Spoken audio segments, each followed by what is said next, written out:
Lobisomem ou licantropo? Algumas pessoas têm dúvida se o rei Nabucodonosor virou um animal. Muitos até se perguntam se ele tinha alguma consciência humana durante o período em que ficou nesse estado. Essa dúvida se dá provavelmente pelo fato de muitos pregadores em suas pregações fazerem a seguinte afirmação: Nabucodonosor virou um animal e ficou assim até que ele desse glória a Deus. E alguns ainda enfatizavam: até que ele não aprendesse a dar glória a Deus, ele ficou como um animal. Mas será que foi isso mesmo? Nabucodonosor virou um animal realmente? Ele tinha consciência do que estava vendo? Nesse breve estudo, iremos entender o que a Bíblia de fato fala sobre isso. Também não vamos entrar em detalhes sobre a história de Nabucodonosor. Nós iremos apenas responder tais dúvidas sobre o sonho de Nabucodonosor e sua sentença, tudo conforme o livro do profeta Daniel, nos relatos Daniel 4. Alguns acreditam que o rei Nabucodonosor precisava estar consciente durante o castigo para que esse castigo fosse justo da parte de Deus. Eles pensavam que se o rei fosse castigado sem ter consciência, isso não serviria para nada. Outros defendem o fato de que ele estar consciente em seu estado animal tornaria o castigo ainda mais pesado. Mas na verdade é exatamente o contrário disso. Para aquele rei orgulhoso, agir como um animal sem nenhum controle seria o pior castigo para o seu ego. A resposta para essa pergunta começa a ficar bem clara nos versículos 14 e 15 do capítulo 4. Esses versículos nos mostram o juízo, porém com esperança.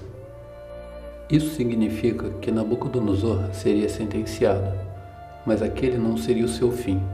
O texto diz: mas o tronco com as suas raízes deixai na terra, e com cadeias de ferro e de bronze. Alguns pregadores ainda dizem que Nabucodonosor correu risco de morte. Outros, mais sensacionalistas, dizem que o rei poderia ter virado preso de algum animal. Mas o versículo 15 mostra que essa ideia não tem sentido algum. Durante o período de seu castigo, ele estaria com cadeias de ferro e de bronze. Em outras palavras, Deus o protegeria e conservaria o seu reino. O versículo 16 mostra o que aconteceria com Nabucodonosor. Seu coração seria mudado de coração de homem para coração de animal. É claro que isso não significa que acontecia um transplante de órgãos. O texto está dizendo apenas que Nabucodonosor perderia sua racionalidade humana e passaria a agir como um completo animal. Ele seria limitado à capacidade de raciocínio animal. Basta lembrar que o coração é usado como símbolo de emoções e racionalidade. Mas isso não significa que necessariamente ele guarda emoções ou pensamento. Ele apenas reage a este como um órgão vital do nosso corpo. Outra observação que também podemos fazer é que Nabucodonosor não se transformou em aparência de animal. Aquelas transformações cinematográficas de filmes sobre lobisomens? Pois bem, não aconteceram com Nabucodonosor. O que aconteceu com ele foi que cresceram os pelos de seu corpo juntamente com suas unhas. O versículo 33 descreve de forma clara que isso aconteceu com o passar do tempo. Como Nabucodonosor perdeu o raciocínio humano, ele deixou de ter qualquer cuidado com seu corpo. O que algumas pessoas acham é que ele virou realmente uma espécie de cachorro, e o pior, conservando uma mente humana. Mas esse tipo de interpretação não está de acordo com o texto bíblico. Nabucodonosor tinha consciência durante seu estado animal? Ele sabia que estava sendo castigado? Essa é a pergunta principal da nossa história. Os versículos 16, 23, 25 e 32 respondem de forma bem direta que ele não tinha consciência alguma, pelo menos em nível racional. Durante esse período de castigo, a chave para entendermos isso é a expressão até que se passem 7 tempos. Essa expressão não deixa dúvida de que Nabucodonosor foi sentenciado a um período de castigo. Esse período já havia sido pré-determinado, 7 tempos. Isso indica que o tempo que ele passou vivendo como animal não foi em função de um tempo de arrependimento, mas sim de um tempo determinado previamente. Isso acaba com qualquer possibilidade de que ele poderia ter se arrependido antes e abreviado o castigo. O versículo 34 finalmente não deixa qualquer dúvida sobre isso. Mas ao fim daqueles dias, eu, Nabucodonosor, levantei ao céu os meus olhos, e voltou a mim o meu entendimento. E eu bendisse o Altíssimo, e louvei e glorifiquei ao que viver para sempre, porque o seu domínio é um domínio sempre eterno, e o seu reino é da geração em geração. O texto estabelece uma ordem cronológica de fatos. Primeiro, o período de sentença acaba, ao fim daqueles dias.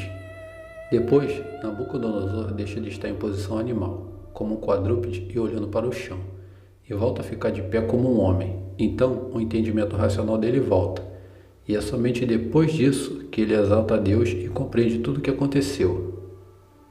Perceba então que Nabucodonosor não voltou a pensar como um homem depois que exaltou a Deus, mas que ele exaltou a Deus depois que voltou a pensar como um homem. O versículo 36 também nos mostra uma coisa interessante. Ele nos informa que em todo o tempo as pessoas sabiam onde Nabucodonosor estava. Quando ele foi curado, logo essas pessoas lhe buscaram.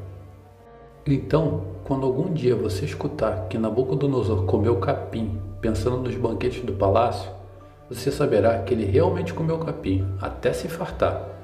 Mas em nenhum momento Nabucodonosor pensou na picanha que ele teria tido direito como um rei, até porque nem rei ele sabia que era.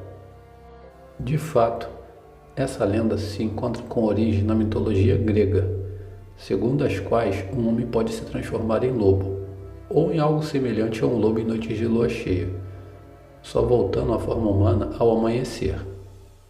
Segundo as metamorfoses de Ovídio, Licaão, o rei de Arcádia, serviu a carne de Arcade a Zeus, e este, como castigo, transformou em lobo.